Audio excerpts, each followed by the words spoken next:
Olá, pessoal, tudo bem? Que Deus abençoe. Sejam muito bem-vindos, muito bem-vindas a mais uma aula do Desafio de Concursos. E hoje nós vamos para a aula de número 6 da Lei Complementar Municipal número 32. Vamos dar continuidade de onde nós paramos na nossa última aula, ok? Vamos lá, pessoal. Vamos, então, dando continuidade no artigo 157.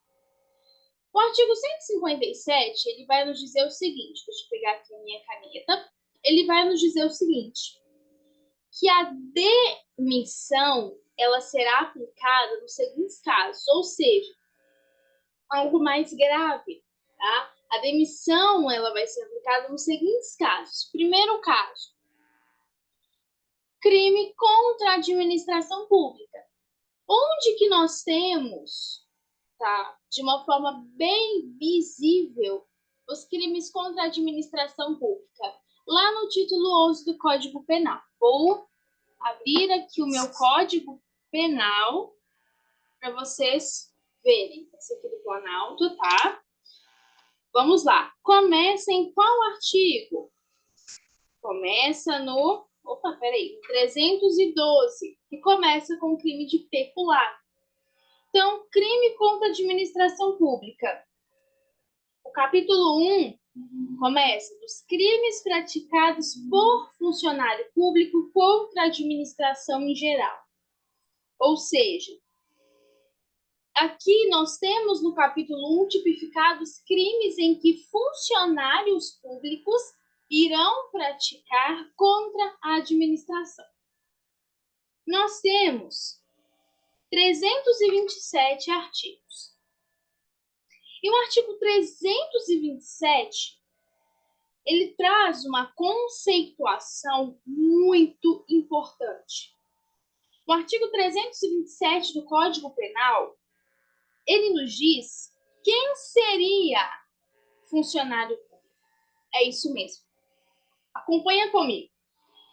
Considera-se funcionário público para os efeitos penais, ou seja, você tem essa conceituação de funcionário público tanto aqui no Código Penal quanto na Lei de Probidade. No artigo 327, você tem: considera-se funcionário público para os efeitos penais. Como assim?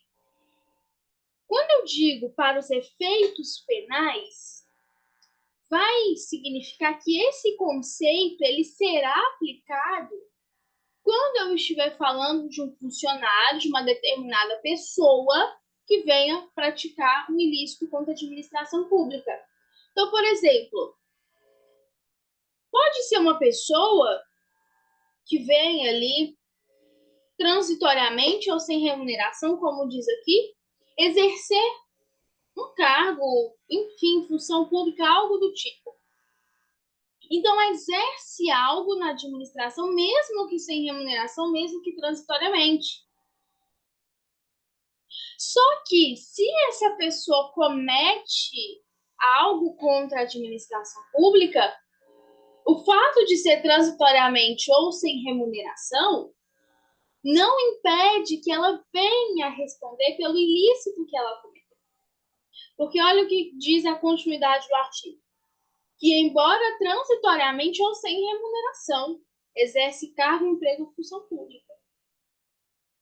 Ou seja, mesmo que a pessoa não seja propriamente dita efetivo na administração, mas ela possui um cargo, função, não importa, ela tem uma relação com a administração pública, ela não será impedida de responder pelo ilícito que cometeu. Parágrafo 1º. Equipara-se a funcionário público quem exerce cargo, emprego ou função em entidade paraestatal e quem trabalha para empresa prestadora de serviço contratada ou conveniada para execução de atividade típica da administração pública. Olha que interessante. Até aqui, ó, quem trabalha para empresa prestadora de serviço. Até essas pessoas se equiparam a funcionário público. Como assim se equipara a funcionário público? Elas não são funcionários públicos.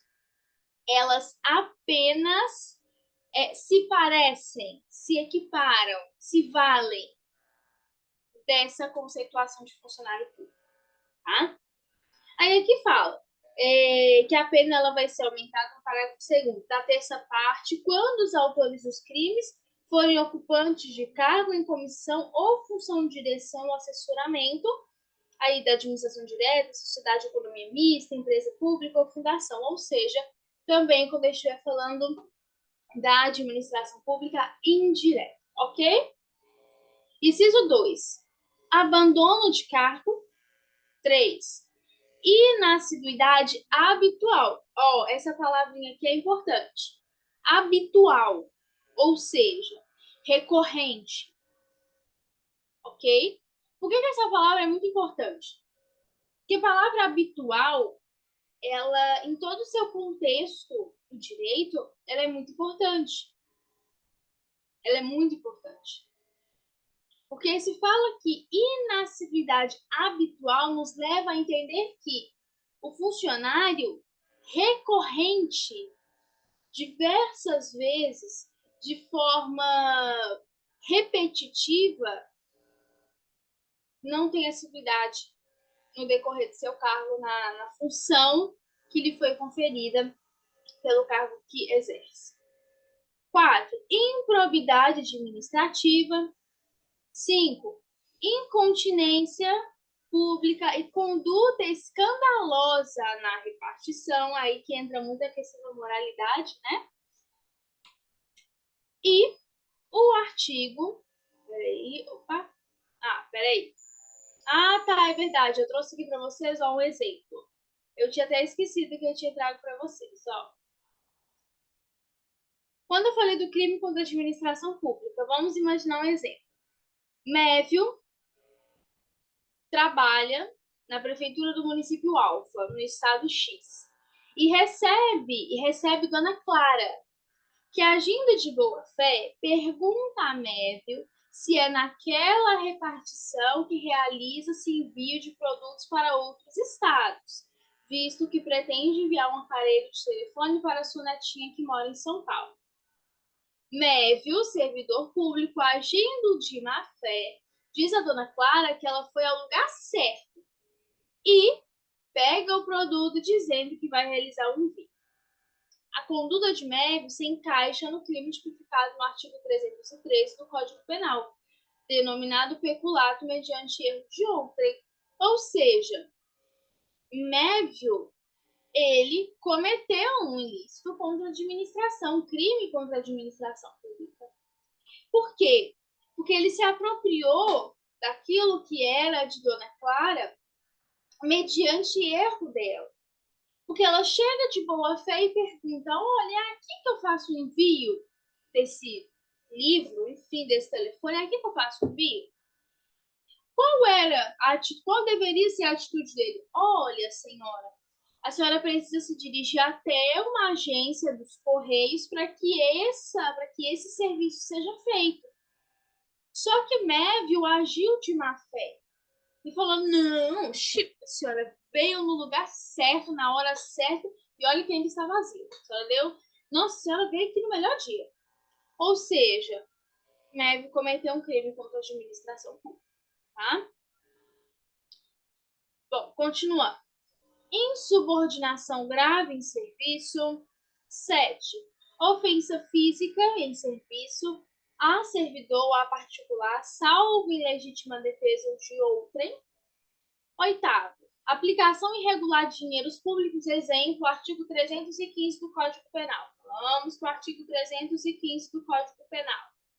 Que hoje bem assim com o Código Penal, né? Pra quem me conhece sabe que eu gosto de direito penal.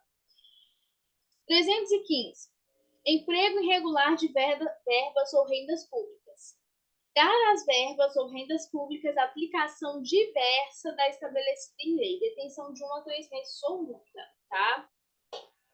Que nós temos aplicação irregular do dinheiro público, ou nós temos aplicação diversa, então era para ser aplicado em determinado local, para determinado serviço e aplicado em outro, enfim. Aí eu trouxe só para vocês, para servir de exemplo. 9. Revelação de segredo do qual se apropriou em razão do cargo, ou seja, dependendo do cargo, tem algo que foi revelado e que ele sabe, tá? Que, pela razão do seu cargo, tomou ciência. 10. Lesão aos cofres públicos e dilapidação do erário municipal. 11. Corrupção. Vamos lá para o artigo 317. Corrupção passiva, tá? Por que eu coloquei passiva? Porque o artigo 317 diz solicitar ou receber. Ou seja, recebe, solicita, ou servidor ou funcionário, tá? Solicitar ou receber para si ou para outra, indireta ou indiretamente, ainda que fora da função antes de assumir. Então, por exemplo, fora da função Pérez, antes de assumir, nem entrou na administração, mas em razão dela, vantagem devida ou aceitar a promessa de tal vantagem. Reclusão de 2 a 12 anos e multa, tá? Mesma gravidade do crime popular. Aí aqui vem parágrafos 1º e 2º, mas o interessante aqui é nós entendermos o caput e entendermos a gravidade do porquê será aplicada a demissão, tá? 12. A acumulação ilegal de cargos, empregos ou funções públicas. Aí eu coloquei entre parênteses, salvo nos casos previstos no artigo 37, inciso 16, alíneas A, B e C. Por quê? Vamos lá comigo na Constituição. Hoje eu estou para cá e para lá com legislação, gente. Artigo 37, lá no inciso 16. É vedada a acumulação remunerada de cargos públicos, exceto quando houver compatibilidade de horários, observado em qualquer caso disposto nos incisos 11, no inciso 11. A linha A de 2 cargos de professor, ok. A de um cargo de professor com outro técnico ou científico. E a linha C, a de 2 cargos ou empregos privativos de profissionais de saúde com profissões regulamentadas. Então, exceto esses casos, você tem a acumulação, esse acúmulo de cargos, você tem uma acumulação ilegal, tá? 13. Transgressão dos incisos do 9 ao 17 do artigo 142 desta lei complementar. Artigo 158.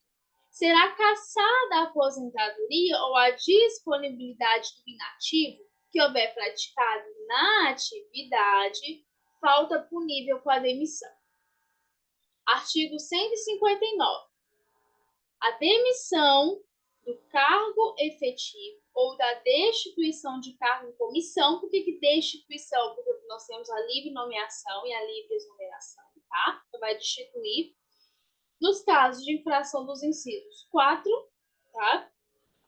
8, melhor dizendo, 10 e 11 do artigo 157, implicará na indisponibilidade dos bens e o ressarcimento ao erário, sem prejuízo da ação penal cabível. Ou seja, você tem o ressarcimento, tá? Tem esse ato de ressarcir ao erário e não vai prejudicar a pena, a aplicação da pena cabível. Então, nós vimos aqui ação penal, nós vimos aqui os crimes na esfera penal. Não vai prejudicar. O que nós falamos há umas aulas atrás? Você tem a aplicação das penalidades de forma individual. Você não tem ali uma ligação de que se cumprir na esfera administrativa, não pule na esfera penal, tá? Pessoal, se vocês ouvirem algum barulho, é porque eu moro próximo de uma... Não sei se é aqui na rua, alguém limpando alguma coisa. Acho que é da fábrica ali. Se vocês ouvirem algum barulho, tá? Por conta disso. Artigo 160. Não poderá retornar ao serviço público municipal o servidor que for demitido ou destituído por infringência dos incisos 1, 4, 8, 10 e 11 do artigo 157. Gente, quando for citando, assim, por exemplo, no inciso 1, dos crimes contra, aqui, ó, contra a administração. Quando for citando esses incisos, basta você pegar e voltar, ok? Ah, e eu esqueci de dizer, gente. Para quem já me acompanha sabe, eu esqueci de falar no início da aula, que eu estou vendendo todos os slides, são 330 slides aproximadamente, por um valor único de R$ 10, tá? Se você quiser, basta colocar aqui no comentário, eu quero material, desejo tipo de material, algo do tipo, que eu vou lhe mandar uma mensagem pelo YouTube mesmo, no comentário, direcionando onde você irá conseguir o material, ok? Artigo 161. A demissão do cargo efetivo ou a destituição do cargo em comissão por infringência dos incisos 9 e 11 do artigo 142 incompatibiliza o ex-servidor para nova investidura pelo prazo de 5 anos. Então, o servidor fica incompatibilizado de uma nova investidura em cargo público municipal por 5 anos. Então, são 5 anos que ele vai, infelizmente, ter que esperar. 162. Aqui, ó, presta atenção. O que nós falamos lá atrás? Do abandono de cargo. Que é abandono de cargo? Artigo 162. Configura abandono de cargo a ausência intencional do servidor ao serviço por mais de 30 dias consecutivos. Então, se perguntar na sua prova o que caracteriza o abandono de cargo, uma ausência intencional do servidor. Intencional. Cuidado. Porque pode ser que o funcionário ele esteja de atestado, algo do tipo. Então, o abandono é intencional. Então, se fosse o caso, não seria abandono, né? Intencional. Por mais de 30 dias consecutivos. Esse seria o entendimento de abandono de cargo. 163.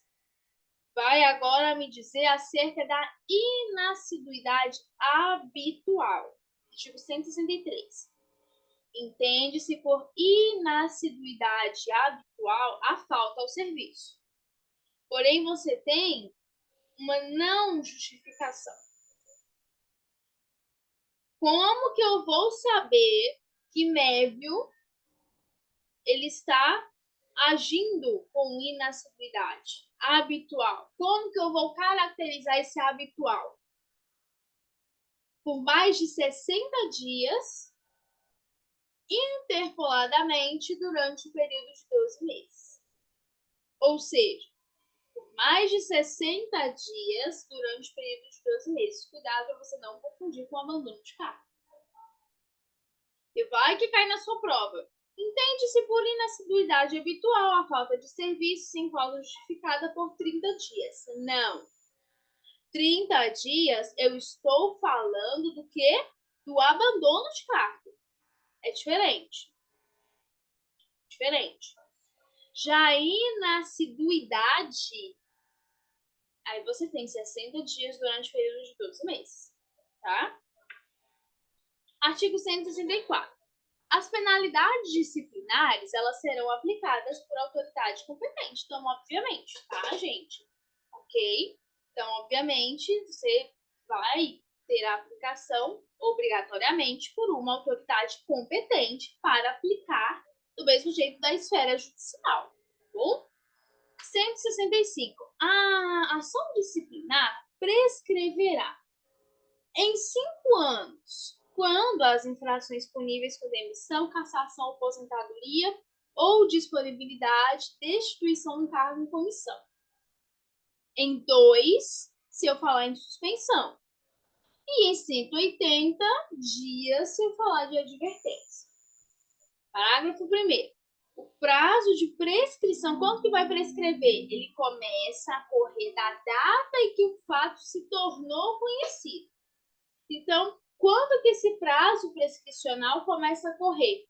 Da data que se fez conhecido o caso e vai correndo até completar ou 5 anos para infração de demissão, tá? Impunível com demissão, para 2 de suspensão e 180 dias de advertência. Parágrafo 2º. Os prazos de prescrição previstos na lei penal aplicam-se às infrações disciplinares capituladas também como crime, porque nós estamos, ao mesmo tempo que é uma infração disciplinar, você também tem um crime, tá? Parágrafo 3º, quando você estiver falando da lei penal. A abertura de sindicância ou instauração de um processo disciplinar, o PAD, interrompe a prescrição até a decisão final proferida por autoridade competente. Então, você tem o início da prescrição, tomou conhecimento dos fatos.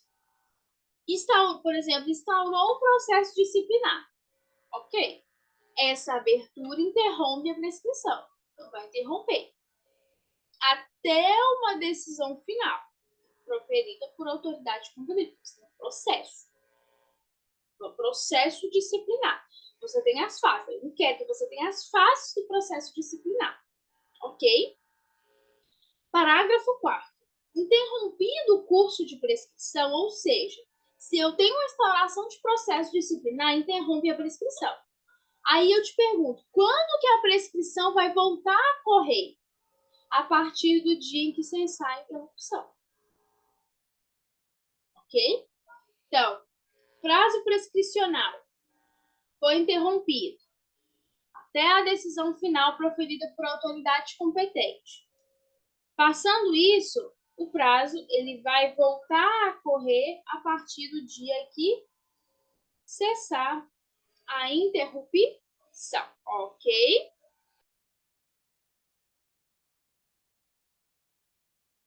Pronto, gente, eu tinha dado pausa aqui, pronto, já voltou. Isso, voltou. Ok, pessoal? Fechou então? Ou seja, a prescrição basicamente vai extinguir o direito, ou seja, pelo fato do decurso do tempo, tá? Seria uma perda da possibilidade de exigir um direito em razão do decurso do tempo, tá? Aí eu peguei aqui para vocês, ó, que eu tinha esquecido de colocar no material. Deixa eu pegar aqui para vocês. O artigo 189 do Código Civil que diz: violado o direito, nasce para o titular a pretensão, a qual se extingue pela prescrição nos prazos que aludem, aí vem que é a referência, tá? Não esqueci de trazer para vocês. Aí eu falei, então lá, violado o direito, nasce para o titular a pretensão, a qual se extingue pela prescrição, ou seja, é a perda da possibilidade de exigir um direito em razão do decurso do tempo. Por isso que você tem, aí fica no artigo 100, deixa eu só conferir aqui, 189, tá? Porque a gente não grava todos os artigos de cabeça, tá? 189 do Código Civil, depois eu coloco para vocês. Então, por isso que você tem esses tempos, senão vai correr o resto da vida. Não, você vai ter um prazo prescricional, digamos assim, esse fato decorrente do tempo, ok? Ah, por isso que a demissão, 5 anos. Por quê? Porque tem que ter um prazo, senão vai ficar o resto da vida. Não. O que nós lemos? Até 5 anos, o servidor ele vai ficar impossibilitado. Ok, mas ele tem que ter um prazo. Por isso que nós temos esses prazos que chamamos de prescricionais, tá? Ou seja, esse prazo ele vai ficar suspenso da instauração até a decisão final. Depois, aí você tem o prazo a correr a partir do dia que cessar essa interrupção. Aí, se for a demissão, vai continuar correndo 5 anos. Ah, correu 1 ano. Aí foi instaurado o processo. Instaurou o processo? Espera um pouquinho. Decisão final, aí começa a correr a partir do dia que cessou essa interrupção. Ok? Pessoal, bom, essa era a nossa aula de hoje. Na próxima aula, nós vamos falar do afastamento preventivo. Mais questões. Porque aí a gente já fecha, se não me engano, são quantas aulas? Deixa eu só confirmar aqui. Eu acho que são. Na verdade, a próxima aula é a nossa última aula da Lei Complementar 82, ou seja, fechamos com 7 aulas. Essa é a aula 6, fecha aqui, e aí depois nós voltamos com a lei orgânica e a continuidade, o início, na verdade, da lei 83. Fechou, pessoal? Que Deus abençoe a todos e até a nossa próxima aula. Bons estudos. Tchau, tchau.